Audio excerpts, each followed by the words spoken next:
Oriental. Ako si Pastor Ipaprasakar nga karon pastor sining iglesia sa Bay City kag bisan pa dira sa Dumaguete City Cornerstone Baptist Church. Sa aton nga pagpamalandong sa sining aton nga mga daily light segments, aton ginapamalandungan ang nahanungod sining ginatuwag naton nga humility, ang pagka mapainubsanon.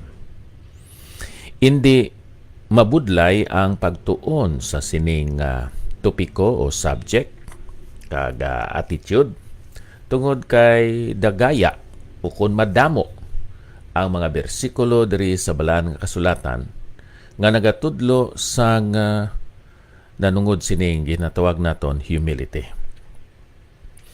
Kag may mga modelo sa humility.